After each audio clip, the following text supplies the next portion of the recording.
Hello, I'm Jan Bedell, the Little Giant Steps Brain Coach. Welcome back for another Brain Coach tip. I want to thank you for being proactive and alert to anything that can help your child be more successful. Please do a friend a favor. Share the website braincoachtips.com with someone you know. You may be surprised to learn that you are answered prayer for someone you didn't even know was struggling. Little Giant Steps also has many free articles and tremendous resources available to you at littlegiantsteps.com. I have always known that the chemistry of the body can have profound positive or negative effects on your brain, and dietary changes can only go so far to make a change in this chemistry, or what I call a person's metabolic function. If you know anyone that is having issues with their immune system, please encourage them to set up a free metabolic consultation. This could be one of the root causes of issues that an individual may be struggling with. Just click on Metabolic Consultations on the homepage at littlegiantsteps.com. Now let's see what else besides addressing the metabolic piece of the puzzle is available to help reduce the stress at your house. This time of year, I have many people start calling the office because their child is struggling with the curriculum. This may be happening to you as well. Oftentimes with parents, panic sets in because you feel like maybe you're on the wrong track, or you've wasted money, or you just feel lost as you have tried everything and you don't know what to do next. That was a similar feeling for me after 5 years of homeschooling with the traditional approach for my daughter that had special needs. She was just not making progress, and I didn't know what else to do. I was about to give up, and I found that neurodevelopment changed everything.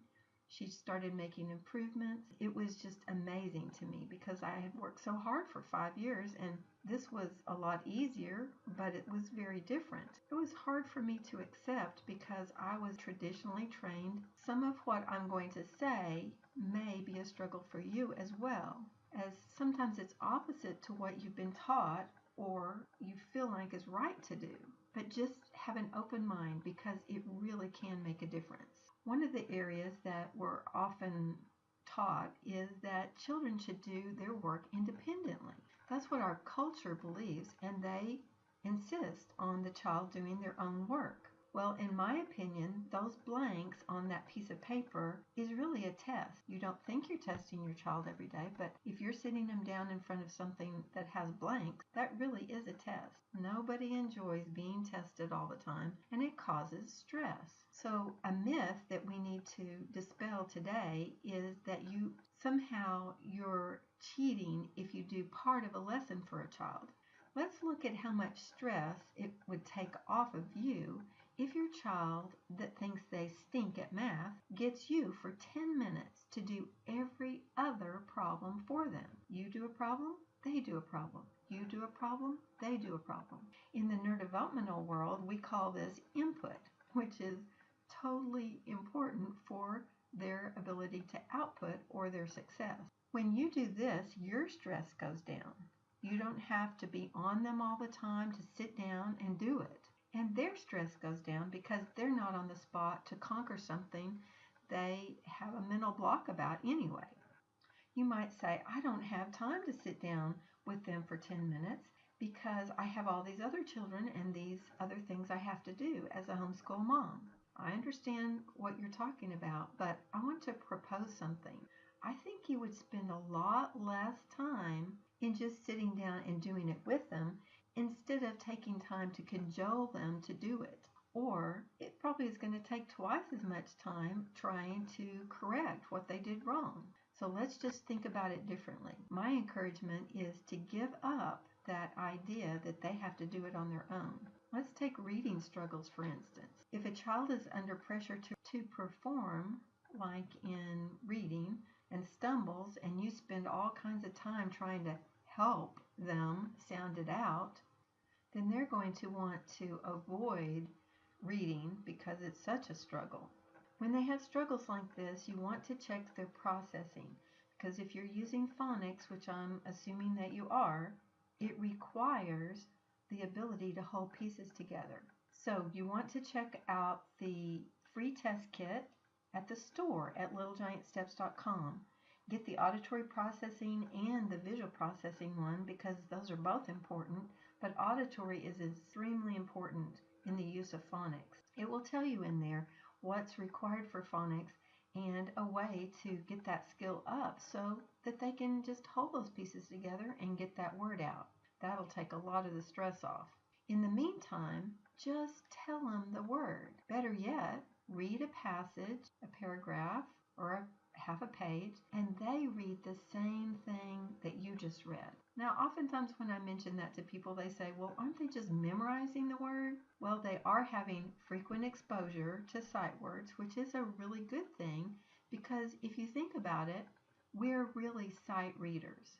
As soon as we know a word, then we just say it. Here, we'll give you a paragraph that you can read that if you tried to read it phonetically, it would not make any sense. But you can read it because your brain immediately turns it into the word that you know. So it's okay to build sight word vocabulary while you're working on their auditory processing. Then phonics is a fabulous way to teach reading or to sound out words that you don't know and then add them to your sight word vocabulary. If we sounded everything out, it would take us forever to read anything.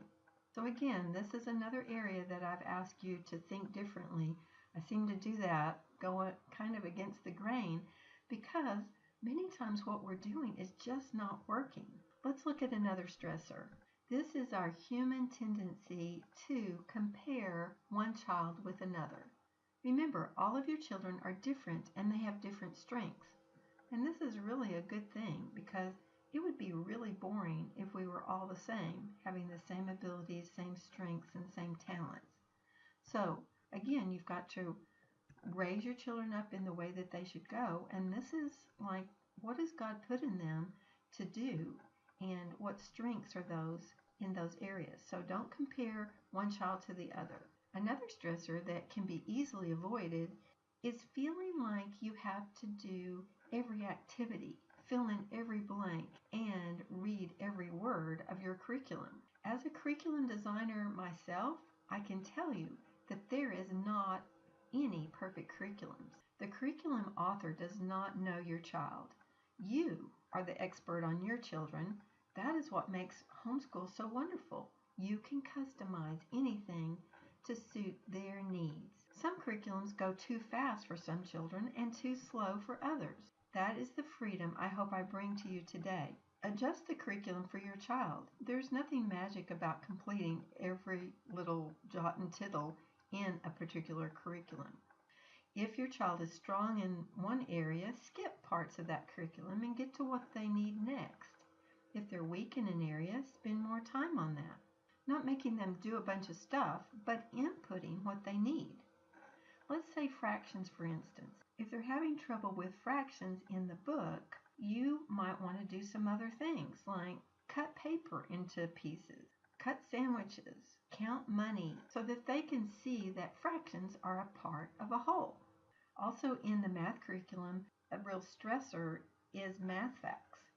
If they don't know their math facts, it can be huge. You give them the speed drill and say, go faster, and they get under all this pressure and they can't even think of what their answer is. And one of those reasons is we haven't had enough input. So I want to encourage you to check out the rapid recall system that teaches their math facts in 6 minutes a day. This helps them to have the input that they need to have that rapid recall that all of you want, that make math go a lot faster, quicker, and easier to remove that stressor. Another big stressor for children is that their brain is just not well developed because of our cultural practices, as I mentioned before. The pathways in the brain are like a map in a large metroplex. And just like in a city, if there's traffic jams in the brain, when the pathways aren't working well, then it can cause all kinds of issues. Let's take handwriting, for instance. If this is a stressor at your house, the pathway from the brain to the hand may not be developed well.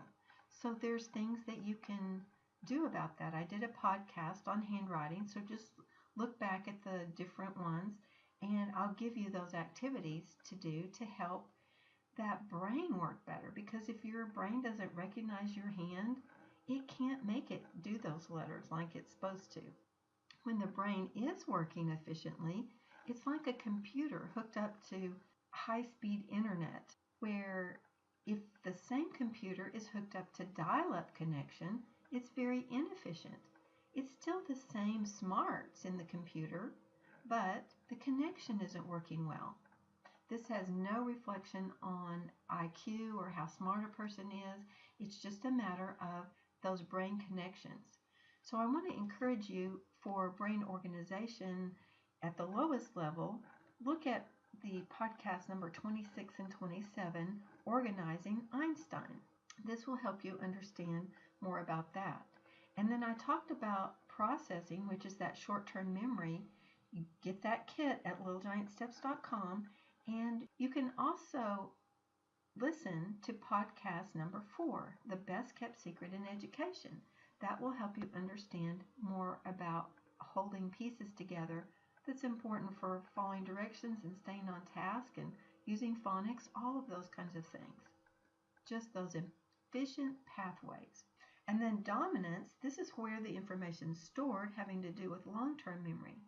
I want to encourage you to listen to podcast number 23, But You Knew It Yesterday. Well, that's another stressor. You know, if you say to a child, you knew this yesterday, they think, well, I must not be very smart because mom says I know this and I don't know it. And it's just a matter of the brain didn't put it in the right place for them to find it. Now, if you want to be really proactive for anyone that's 7 years old or older for helping these struggles, I want to encourage you to look into developmental foundations. You can get information on that on the Little Giant Steps website. And we're continuing to add to our offerings of neurodevelopmental innovations. So if you've got somebody that's a preschooler or a kindergarten and you want to make sure all of these pathways are developed, look into the preschool and kindergarten mini programs there on the Little Giant Steps website. This is going to help 6 main areas of human development and really get those brains ready for formal academic.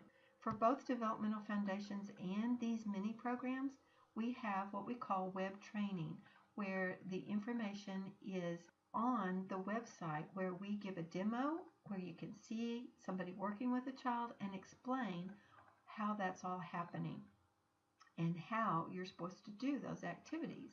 If you have something that we have not covered yet that's really a concern of yours, please let us know at office@littlegiantsteps.com, and we'll try to include that in our Brain Coach tips in the future.